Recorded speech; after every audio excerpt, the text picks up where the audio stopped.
రాని బంధుని చొరవ చేసి అంటున్నా, ఇంకెప్పుడు ఒంటరినని అనరాదని, నీకు సొంతం అంటే నేనేనని.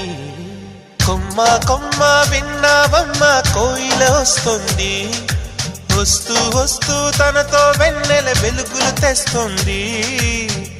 ఏవమ్మ మరుమల్లి తోరణాలు కడతావా, చిలకమ్మ ఎదురేగి స్వాగతాలు చెబుతావా, పూల పొగరిల్లేరా రమ్మందని. విన్నానమ్మ